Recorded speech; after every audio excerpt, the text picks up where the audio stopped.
da cidadania, já estamos iniciando 60 minutos aí. Amigos do Face, amigas, vamos lá. Né?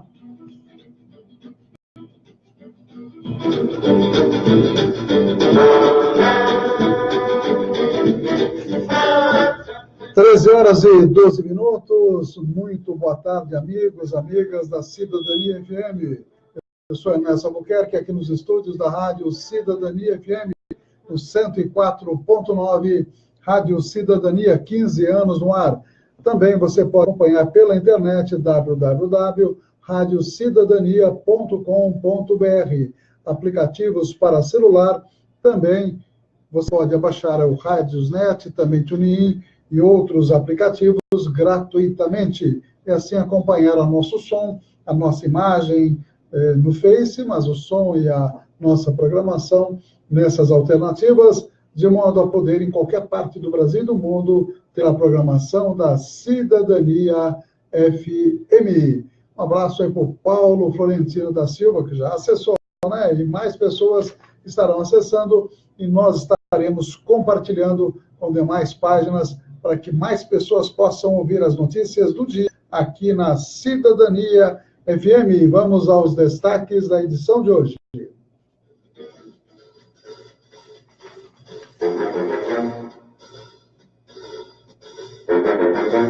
Os apoiadores culturais, as importantes empresas aqui conosco. Também os amigos, amigas, aniversariantes desse dia 6 de março de 2018. Estaremos mostrando as notícias da agência Rádio Web e também da empresa Brasil de Comunicação. Estaremos falando do julgamento do ex-presidente Lula no STJ. O sigilo quebrado de Temer, ele disse que vai mostrar as contas para todo mundo ver. Vamos observar. A carne fraca aí nessa operação, que certamente vai prejudicar muito o comércio internacional de carnes do Brasil. Eleições na Itália, estaremos dando detalhes. Casamentos infantis está diminuiu, na verdade, 15%, isso em termos de planeta Terra. Tem essas coisas em muitos lugares ainda, infelizmente. Estaremos falando também dos acidentes de trabalho aqui nesta edição do Médico Repórter, também sobre a doação de sangue e novos medicamentos para as doenças reumáticas. História hoje falando da primeira astronauta russa, Valentina Tereshkova, e estaremos comentando isso, mostrando isso no final do nosso programa.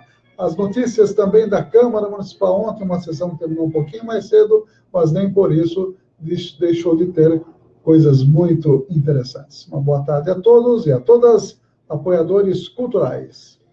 Cidadania FM, 60 minutos. Clínica de Vacinação, Largo São Benedito 103, fone 3732-8676, Centro, Avaré. Cidadania FM, 60 minutos. Farmakid, Rede Multidrogas, Rua Minas Gerais 601, fone 3732-4089. 60 minutos. Jornalismo levado a sério. A notícia como ela é. São exatamente 13h16. Temos conosco a NT Chaveiros, o DI Ressonância Magnética, também Miranda Ataque. São os amigos que estão sempre aí, prestigiando os 60 minutos da cidadania. Miranda Ataques tem um telefone 997-29-9608, também pelo WhatsApp, o DI Ressonância Magnética, Rua Mato Grosso, número 800, 3732-3264, MT Chaveiros, 24 horas, 997-2061-1501, repetindo, 997-61-1501. São os amigos que estão sempre conosco. E também os amigos do Face, que eu estou aqui compartilhando com todos os amigos que habitualmente ouvem as notícias aqui pelo 104.9 e também, com certeza, acompanham a nossa programação com as imagens aqui do estúdio da Cidadania FM. E vamos às notícias do dia, trazendo as primeiras notícias direto de Brasília. Vamos lá? Vamos trazer aí o julgamento do ex-presidente Lula no STJ. ele vai ser julgado habeas corpus, com relação, que foi impetrado pela sua defesa. E também o sigilo quebrado de Michel Temer. O Superior Tribunal de Justiça analisa nesta terça-feira o pedido da defesa do ex-presidente Lula para evitar que ele seja preso após a condenação em segunda instância. O habeas corpus preventivo foi negado em caráter liminar no final de janeiro pelo ministro Humberto Martins. Agora, caberá à quinta turma do STJ julgar o mérito da ação. Os magistrados vão decidir se aplicam o entendimento do STF, segundo o qual o cumprimento da pena deve começar a partir da condenação em segunda instância, mesmo que haja recursos a instâncias superiores. Neste caso, Lula seria preso assim que forem julgados os embargos de declaração da sentença proferida pelo Tribunal Regional Federal da 4ª Região, que condenou o ex-presidente por unanimidade a 12 anos e 1 mês de prisão. Os embargos não têm o poder de mudar o entendimento da sentença. Agência Rádio Web, com informações de Brasília, Fernanda Benzel. Cidadania FM, 60 minutos.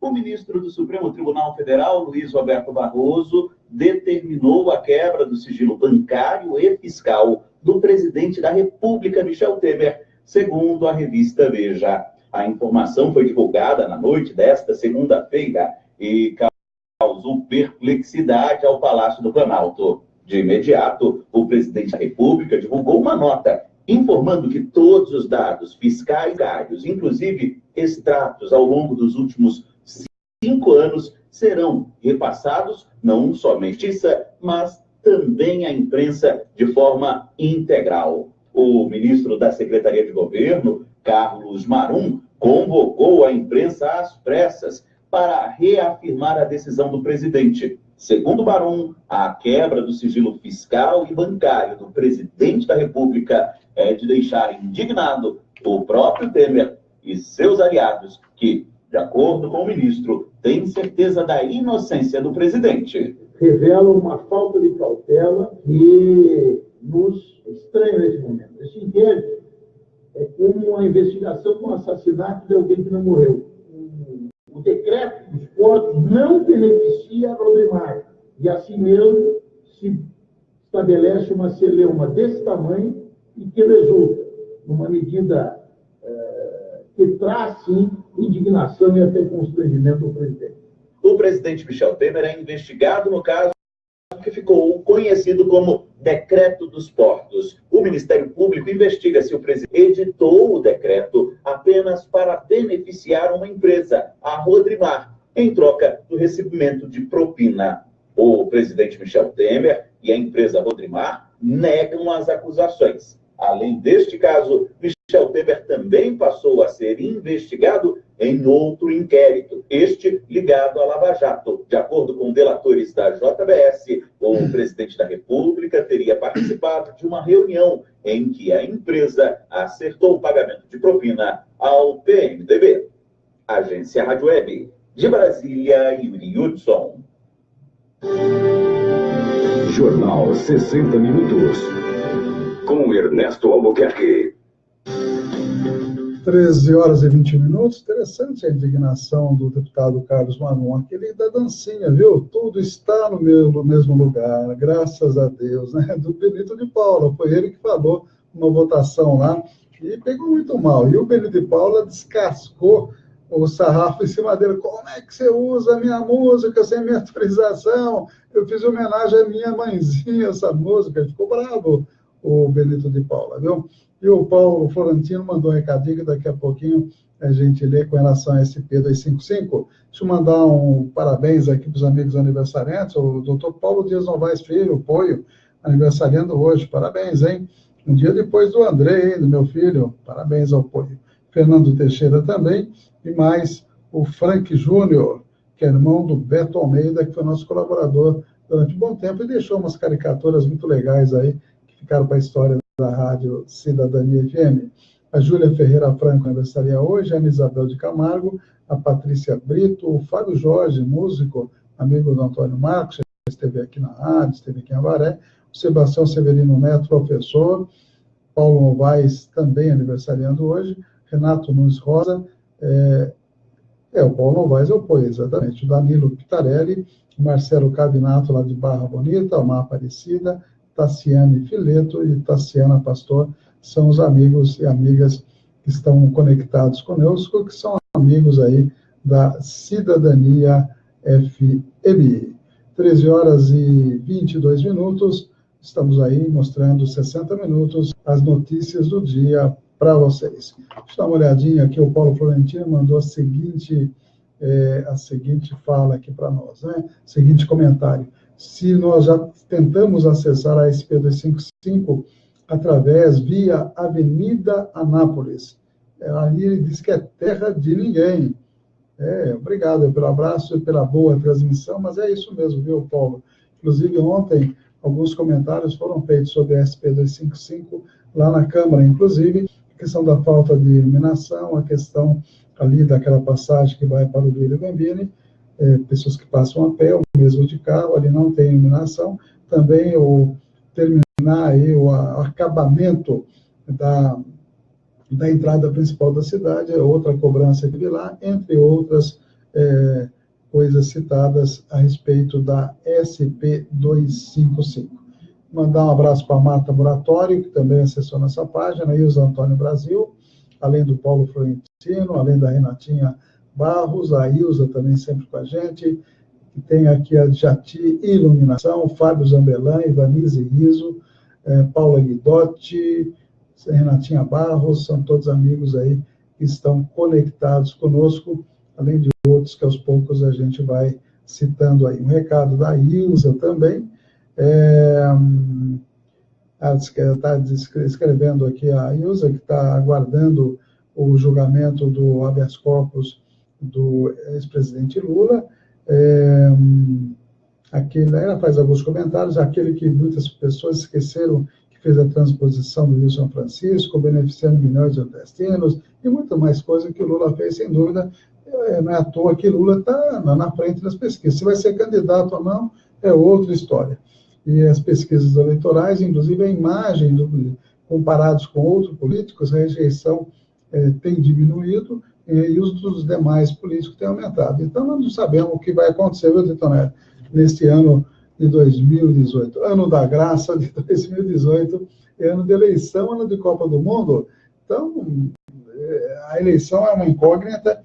Se Lula hoje tiver o habeas corpus negado, ainda vai ter a votação do STF, hoje é no STJ, do STF, no sentido de ver se essa decisão de prisão na segunda instância vai ser mantida ou não. Há uma tendência a que seja rejeitada essa postura que foi, há tempos atrás, votada e deu 6-5. Teve gente que mudou de opinião em razão, devido a vários motivos, com certeza, né? Então, vamos aguardar. Inclusive, eu estou vendo aqui no site UOL, que está havendo uma transmissão ao vivo desse julgamento do STJ, quer dizer, impressionante como o Lula é notícia, não, dona? Tudo será que a Globo News também não está mostrando ao vivo? Provavelmente. Então, como também a Globo News teve um papel muito importante, não só a Globo News como a Globo, na mobilização de pessoas aí para questionar o mandato da Dilma Rousseff. Depois se calou, né? Se calou. E fez uma matéria no Fantástico, sábado no domingo, obviamente, no Fantástico, dizendo que toda a culpa da crise foi devida ao governo Dilma e ao governo Lula. Quer dizer, tem uma matéria aí nitidamente tendenciosa, esquecendo o papel que a própria Globo fez, na verdade, para gerar toda essa situação econômica complicada que nós estamos vivendo, né?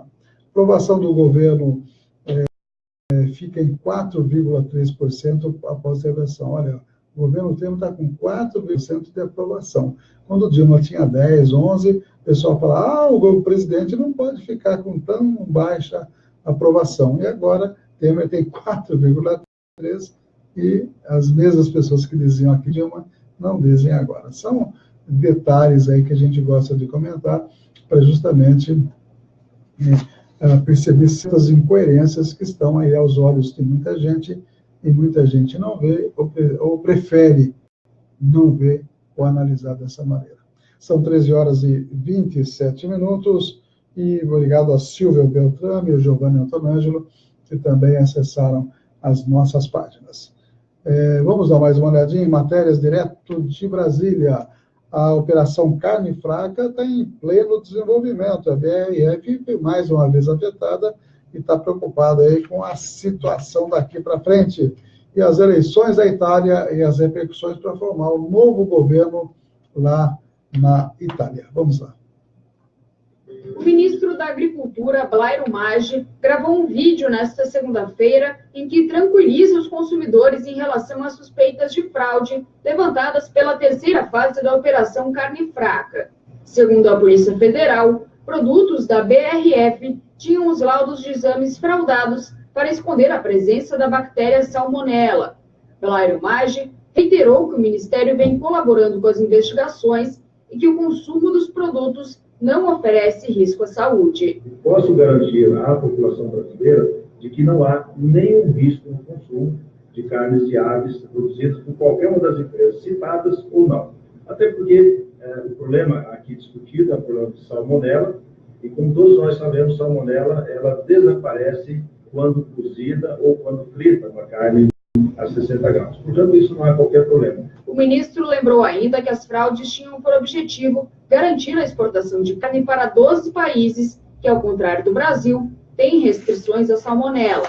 Estão sob suspeita 4 plantas industriais da BRF, sendo 2 produtoras de frango, uma de perus e outra de rações. A Brasil Foods é uma gigante do setor de alimentos, dona das marcas Sadia, Perdigão e Quali. 5 laboratórios também estariam envolvidos no esquema. Todos os locais tiveram as atividades suspensas preventivamente. Em nota, a BRF declarou que nenhum fato revelado pela investigação pode causar danos à saúde pública. A empresa afirmou que segue as normas e regulamentos brasileiros e internacionais e que está à disposição das autoridades. Agência Rádio Web, Curitiba, Fernanda Wenzel. Cidadania FM 60. Os resultados parciais das eleições italianas mostram um país dividido e diante de um impasse. O movimento 5 Estrelas, um partido antissistema que teve como um dos fundadores o humorista Beppe Grillo, foi o mais votado pelos italianos, especialmente os das regiões mais pobres. A vitória, no entanto, não foi suficiente para permitir que o partido sozinho indique o novo presidente. Do outro lado, está a coalizão de centro-direita, que na soma dos partidos foi quem obteve o maior número de cadeiras no Legislativo. Mas o número também é insuficiente para formar um novo governo. A única saída é a construção de uma aliança, como explica o professor visitante da Universidade Autônoma de Madrid, Rodrigo Stumpf Gonzalez. O grande desafio vai ser a formação de governo, uma vez que 5 Estrelas, embora seja o partido mais votado, é um partido que é alheio a fazer alianças ou coalizões. Uma coalizão da extrema-direita com a esquerda é pouco provável, e o governo teria de vir de uma aliança do movimento 5 Estrelas ou à direita ou à esquerda, o que vai ser um fato novo para a política italiana. No Brasil, cerca de 109 mil pessoas votaram nas eleições italianas. São brasileiros que têm cidadania italiana ou italianos vivendo no exterior. A votação aconteceu ainda em fevereiro, através de cédulas enviadas pelo correio. O cônsul da Itália, no Rio Grande do Sul, Nicola Otipinti, afirma que o número de eleitores poderia ter chegado aos 150 mil, caso os correios estivessem funcionando corretamente. Porque o correio piorou muito, o correio no Rio Grande do Sul piorou dramaticamente a sua performance comparado ao 2016. Funcionou muito mal, muitos cidadãos final receberam um envelope para votar. No total, o Brasil tem 351 mil pessoas com direito a voto nas eleições italianas. Agência Rádio Web, de Porto Alegre, Fernanda Wenzel. Cidadania FM 60 minutos. Clínica de Vacinação, Largo São Benedito 103, fone 3732-8676, Centro, Avaré. Cidadania FM 60 minutos. Farmakid, rede multidrogas. Rua Minas Gerais 601, fone 3732-4089. Notícias com credibilidade. Jornal 60 Minutos, com Ernesto Albuquerque. Apoiadores dos 60 Minutos, Miranda Tax, UDI Ressonância Magnética e MT Chaveiros, além da Farmagate e da Clínica de Vacinas do Largo São Benedito. 32 graus de máxima hoje, 16 de mínima, possibilidade de 15 milímetros de chuva para a estância turística de Avaré. Portanto, teremos chuva à tarde e à noite, pancadas de chuva à tarde e à noite, umidade relativa entre 82% e 43%, também o vento soprando pouquinho, agora 4 km horários, o tempo muito quente hoje, 6 horas e 13 minutos ao nascer do sol, 18h40 o pôr do sol. Essa é a tendência do clima aqui para a estância turística de Avaré. Obrigado aí a mais amigos, amigas, como a Simone Martins Tales Cabral, o Beto Leme também, Vinícius Gilberto e a Maciel Olivitri, além do Flávio Teodoro Reis. São os amigos aí que estão conosco. Ontem, uma sessão de Câmara, que vários assuntos foram abordados, a questão do aeroporto voltou à baila, e eu até me lembro de 2 fatos importantes para a gente analisar essa questão da municipalização do aeroporto, que a gente sabe das dificuldades que o governo municipal tem que tapar buraco na rua e dar uma saúde adequada e cortar mato, né? Quer dizer, essas 3 coisas, assim, só para citar coisas do dia a dia, já está difícil para o atual governo levar adiante. Não só o atual, como muitos outros tiveram suas dificuldades nesses itens também. E municipalizar o aeroporto, quer dizer, estranho. Recebi uma matéria que o aeroporto de Viracopos, em Campinas, que também é terceirizado através de um consórcio, o consórcio abriu o bico e está devolvendo para a Infraero fazer outra licitação, porque caiu demais o movimento, transporte de cargas, dessa maneira não está interessante para esse consórcio. Está sugerindo ele sair fora dessa responsabilidade nos próximos 2 meses e fazer uma nova licitação para que um outro grupo assuma. Portanto, veja bem, se Campinas e se a Infraero, Viracopos, não estão, na verdade, não estão sendo rendosos, como é que a Avaré vai municipalizar e tem a intenção, naturalmente, de terceirizar? Será que isso é um bom negócio? Será que é uma necessidade, é uma prioridade para o município? Outra coisa bastante comentada ontem na Câmara, através até de um requerimento nosso, foram as famosas pedrinhas portuguesas em plena Avenida Paulo Novaes. No canteiro central, estão recortando a grama e fazendo uma calçadinha lá, na verdade, em vários pontos, em toda a extensão da Paulo Novaes. E o requerimento nosso justamente questionava se era a intenção da prefeitura fazer isso em todas as avenidas que tem canteiros centrais, se a despesa era adequada ou não, a empresa de Botucatu, com trabalhadores com carros de placas de Arandu, né, fazendo essa obra. E várias pessoas ligaram para a gente e para outros vereadores, dizendo, e até teve um vereador, que foi o Barreto, que passou lá e viu o veículo com placa de Arandu fazendo a obra, sendo que quem ganhou foi uma empresa de Botucatu. E R$90 mil é o valor dessa empreitada da prefeitura. Na verdade, está pagando a mão de obra, já que o material é a prefeitura que tem que ofertar, né, tem que dar.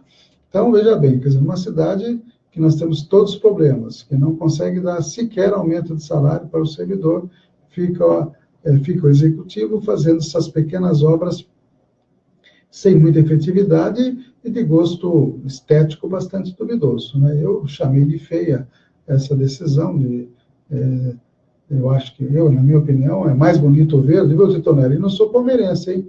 É mais bonito o verde do que pedra portuguesa, flores, ótimo, fica mais bonito, dá mais trabalho talvez para manter, talvez, mas que é mais bonito, já que estão falando de cidade turística, estância turística, entrada da cidade, essas pequenas calçadinhas, será que são a melhor ideia?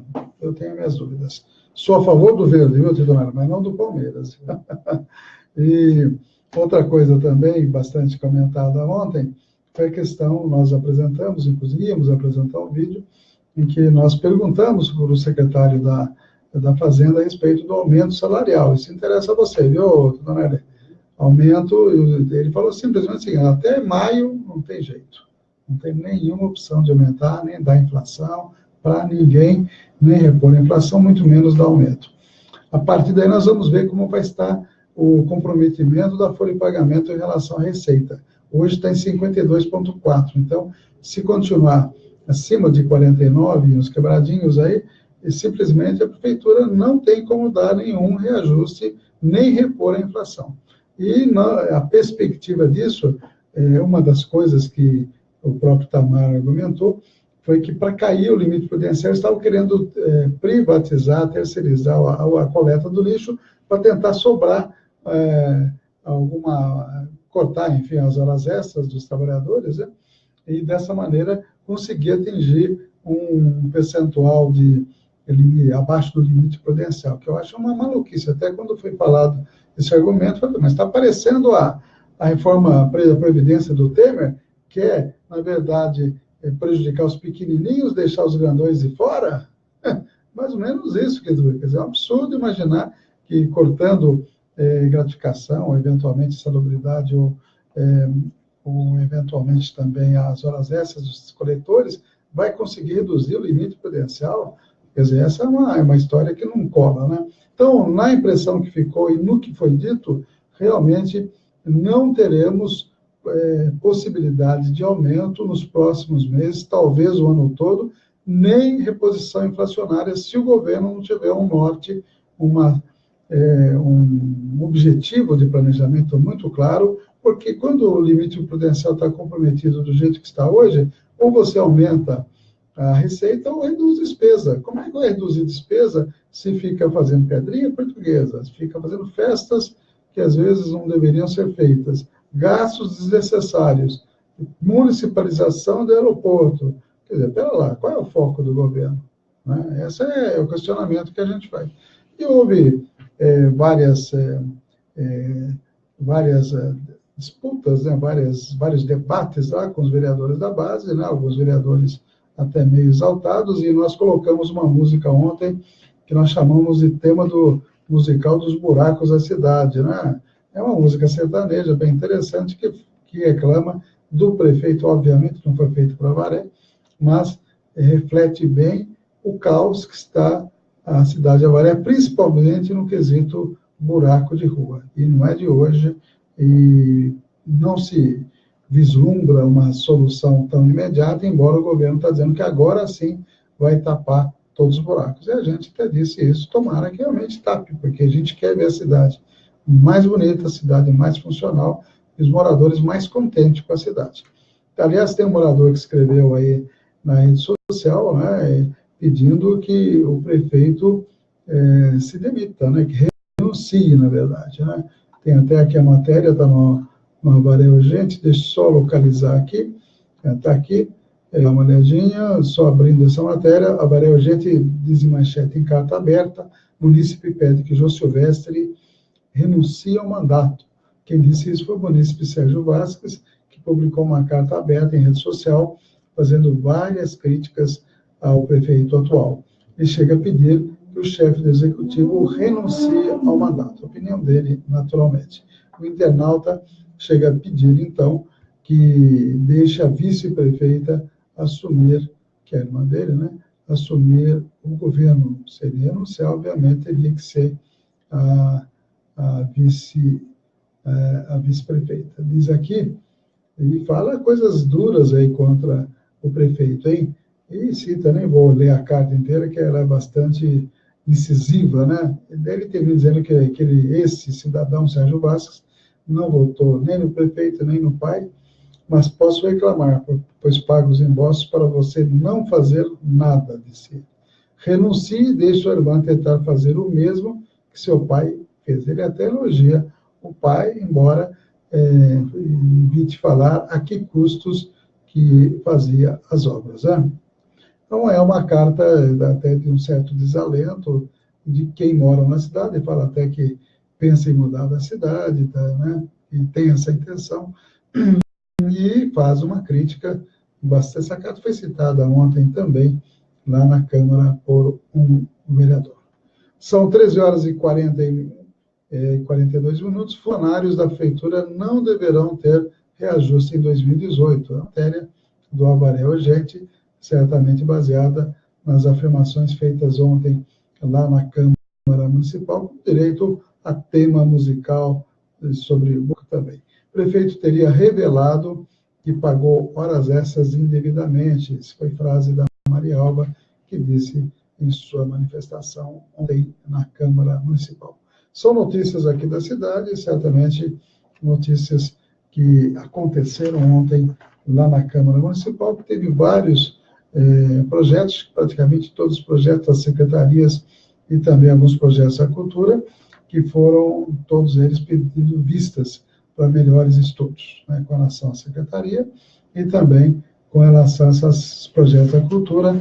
No caso da cultura, em razão, as comissões resolveram pedir as manifestações por escrito dos conselhos municipais, no caso, o Conselho Municipal da Cultura, para explicar e para ter um embasamento exatamente jurídico adequado para a aprovação desses projetos. Vamos a uma matéria, Titonelli. Essa matéria única, nós vamos falar aí sobre os casamentos infantis. É uma matéria que vem da Unicef, da ONU, e justamente dizendo que caiu 15% os chamados casamentos infantis. O Fundo das Nações Unidas para a Infância, o Unicef, afirmou que a prevalência do casamento infantil está diminuindo em todo o mundo. Na última década, foram editados 25 milhões de novos casamentos de menores de idade.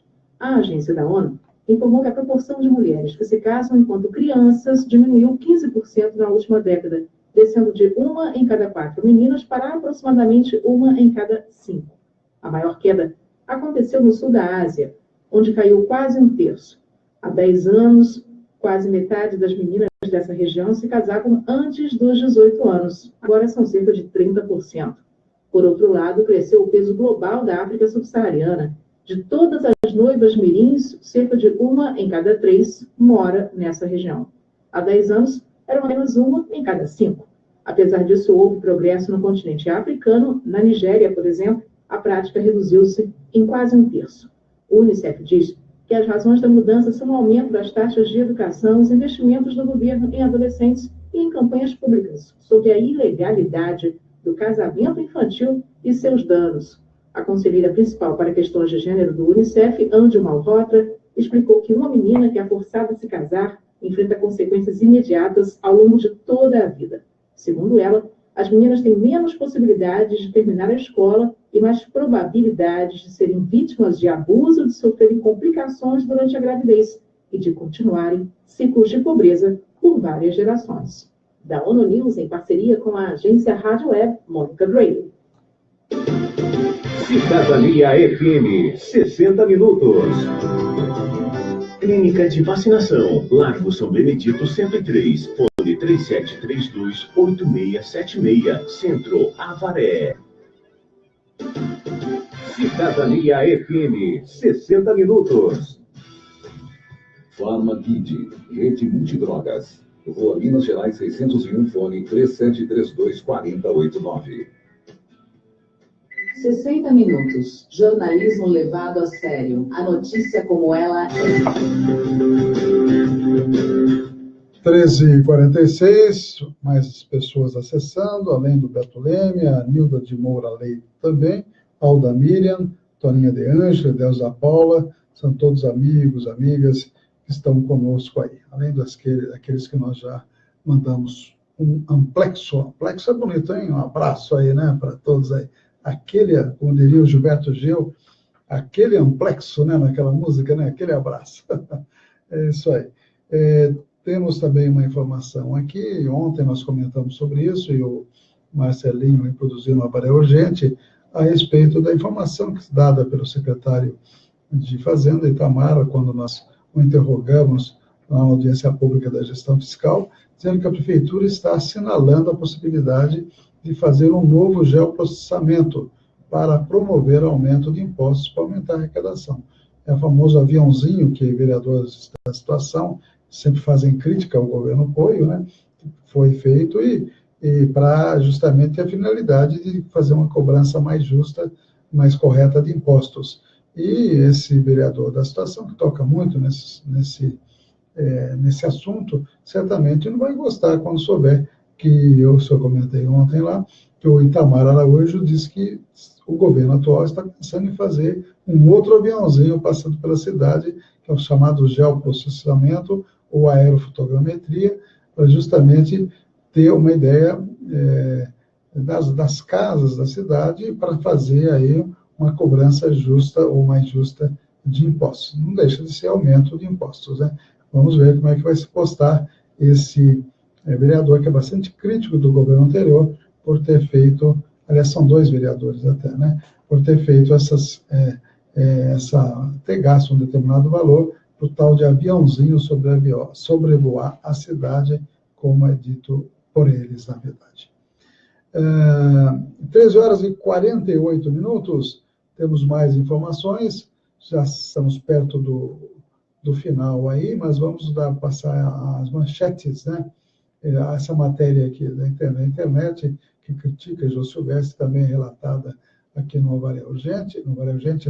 Jornal do Goiê. O Ministério Público afasta a presidente da Câmara de Paranapanema, além de bloquear os seus bens. Deixa eu só dar uma confirmada no nome do cidadão aqui, que é presidente da Câmara de Paranapanema, que foi aí afastado pelo Ministério Público. É o Haroldo Soares da Silveira, que é presidente do Legislativo Municipal lá de Paranapanema, tendo seus bens de R$ 87 mil bloqueados em suas contas bancárias. Uma denúncia feita pelo servidor José Eduardo Araújo Camargo. Haroldo estaria aproveitando do cargo da presidência da Câmara para prejudicar o Legislativo, que seriam seus desafetos, e que teria praticado assédio moral contra ele após retornar ao cargo de auxiliar de contabilidade em 2017. Aí, o Ministério Público foi duro aí, afastou da sua função, do seu cargo de vereador, o Haroldo, o vereador lá de Paranapanema, Haroldo Soares da Silveira. São 13h49, mais notícias aqui, mais manchetes, notícias do Jornal do Goiê. Barreto do Mercado quer saber sobre veículos parados na garagem. Também o vereador Ernesto Albuquerque quer saber das razões de obra em avenida, com relação aí às pedrinhas portuguesas. Foi destaque do Alvaré no Jornal do Goiê. Maria Alba pede documentos da conta Salário e Educação, entre outras informações, como também a reclamação dos coletores de lixo, dizendo que reunião com o prefeito não existiu. Ele teria falado numa emissora de rádio, que fez reuniões aí com os coletores, e os coletores desmentem, diz que nunca foi feita uma conversa como deveria ter sido feita com o prefeito atual, né? Então, ficam as 2 versões no ar aí. Vamos a 2 matérias de saúde. A primeira delas é sobre acidente de trabalho e a outra sobre doação de sangue.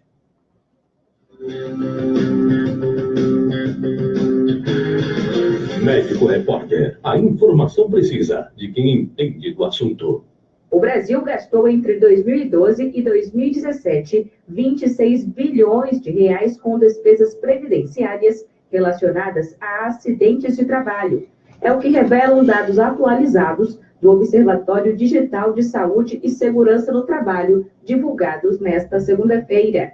O sistema é resultado de parceria entre o Ministério Público do Trabalho e a Organização Internacional do Trabalho. De acordo com as informações, em 6 anos foram notificados 4 milhões de acidentes, uma média de 646 mil casos por ano. Além disso, 15 mil trabalhadores perderam a vida neste período. O Procurador-Geral do Trabalho, Ronaldo Fleury, reforça a importância das empresas arcarem com esses custos que impactam na economia do país. A Advocacia Geral da União, com base nesses dados que nós estamos fornecendo a ela, está ajuizando ações regressivas para que essas empresas sejam responsáveis pelo pagamento das pensões no caso de morte ou benefícios previdenciários no caso de afastamento. Não é justo que toda a sociedade arque com essa despesa, que aumente o chamado déficit da Previdência com base em descumprimento por parte das empresas de regras mínimas de saúde e segurança do trabalho. Para o Procurador do Trabalho, Luiz Fabiano de Assis, A situação é alarmante. Ele cita os setores mais atingidos. O setor de atenção à saúde, né, quer no serviço público, quer na iniciativa privada, muito frequentemente nesses setores acontecem acidentes. A indústria de alimentos, o transporte rodoviário de cargas, as atividades de correio, são uma série de atividades que requerem bastante atenção. Acidentes de trabalho envolvem um problema de saúde pública, um problema econômico, um problema previdenciário, perda para as famílias, perda para a economia, perda para o sistema de justiça, que é assoberbado de ações judiciais, enfim, perda para todos nós. Segundo o observatório, os acidentes resultaram na perda de 315 milhões de dias de trabalho. Esses casos impactam na economia. De acordo com estimativas globais, 4% do produto interno bruto do país é perdido devido aos acidentes, ou seja, 264 milhões de reais. Agência Rádio Web de Brasília, Larissa Mantova. Cidadania FM, 60 minutos. O Ministério da Saúde alerta para a baixa nos estoques de sangue em todo o país e convoca a população a doar. A situação foi agravada pela incidência da febre amarela, que impede que pessoas imunizadas façam a doação durante 4 semanas. Os meses de férias escolares historicamente já apresentam redução nas doações e, por isso, o reforço é necessário para não desabastecer os hemocentros. Quem mora em áreas de risco de febre amarela e pretende se vacinar, ou ainda quem vai viajar, deve doar antes de receber a vacina. O Ministério pretende sensibilizar os brasileiros a se tornarem doadores frequentes. Atualmente, o Brasil registra 3,4 milhões de doações por ano, o que em 2016 representou 1,6% da população brasileira. Para doar, é preciso ter entre 16 e 69 anos, pesar mais de 50 quilos e estar em bom estado de saúde. Além disso, é necessário apresentar documento de identidade com foto. Em todo o país, existem 32 hemocentros e mais de 2.000 centros de hemoterapia e unidades de coleta e transfusão. Informe-se onde doar na sua cidade. Agência Rádio Web de Porto Alegre, Mariana de Freitas. Notícias com credibilidade. Jornal 60 Minutos, com Ernesto Albuquerque. 13h54, Cristiane Pancioni também acessando a nossa página aí do Face, as páginas que a gente compartilha, a gente agradece aí a todos os amigos. Uma nova pesquisa da CNT, trazendo pesquisa eleitoral, agora vai ser praticamente a cada 15 dias aí, ou quase toda semana, vai ter uma pesquisa para ser analisada. O que a gente observa, se Lula estiver no páreo, ele vence em todos os cenários. Em segundo lugar, também consolidado, está Jair Bolsonaro. Sem Lula, Jair Bolsonaro fica à frente. Em segundo ficaria Marina, em terceiro, bem distante, ficaria Geraldo Alckmin e Ciro Gomes. Portanto, aí temos muito assunto ainda, muita pesquisa a ser feita para a gente chegar a uma conclusão aí, na verdade, né? Mas, de qualquer maneira, o cenário é esse, e cada vez se reveste de grande importância essa decisão de dizer se Lula pode ou não pode ser candidato. É o que, naturalmente, precisa ser definido nos próximos meses aí, para que o eleitor possa escolher com tranquilidade o seu candidato, tá certo? Aí vamos ver o que vai acontecer, dependendo dos cenários. Temos mais uma notícia de saúde, né, Tonelli? Vamos a ela, então. Novos medicamentos para doenças reumáticas. Médico Repórter, a informação precisa de quem entende do assunto. A Comissão Nacional de Incorporação de Tecnologias no SUS vai disponibilizar mais um medicamento biológico para o tratamento de pessoas com espondilite anquilosante e artrite psoriásica. A nova medicação será recomendada aos pacientes que hoje estão sem um tratamento efetivo por não obterem bons resultados com as demais terapias que estão no SUS, como explica o reumatologista Marcelo Pinheiro, chefe do setor de espondiloartrites da Unifesp e coordenador da Comissão de Espondiloartrites da Sociedade Brasileira de Reumatologia. A gente tem uma nova medicação com outra mecanismo de ação diferente do que o que nós conhecíamos, e isso vai facilitar muito, né? Porque nós temos uma boa parcela dos pacientes que deixam de responder à medicação que nós dispunhamos, e agora a gente tem uma nova arma terapêutica, né? Um novo alento para esses pacientes que têm dor crônica, que responderam bem ao tratamento e depois pararam de responder. 1% da população brasileira, o que corresponde a 2 milhões de pessoas, sofre de espondilite anquilosante. A doença tem como característica principal uma dor lombar que persiste por mais de 3 meses. Por ser um sintoma comum, o diagnóstico é demorado e deve ser feito por um reumatologista. As dores nas costas podem evoluir e, sem tratamento adequado, o paciente pode perder os movimentos da coluna. É uma dor de inflamação.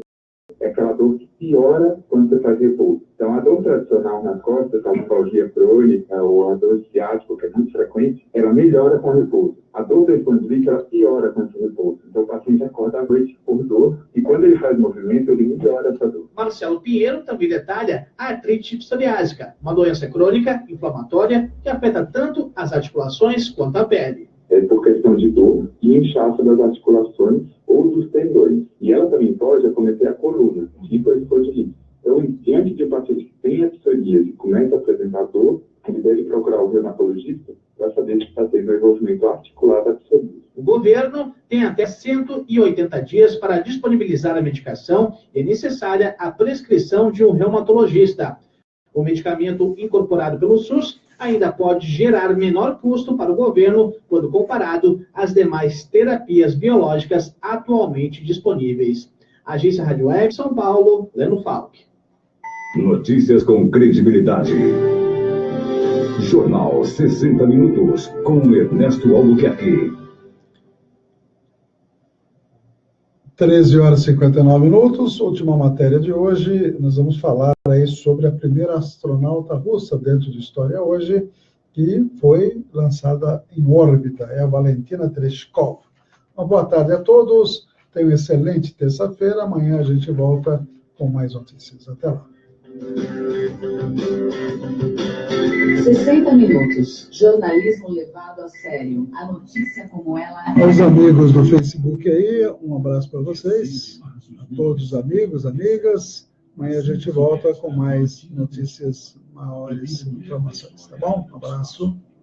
Uma família proletária, Valentina só entrou para a escola aos 8 anos de idade e aos 18 já trabalhava em uma fábrica têxtil. Na mesma época, começou a participar de um clube de paraquedistas amadores. Aos 24 anos, direcionou seus estudos apenas para a qualificação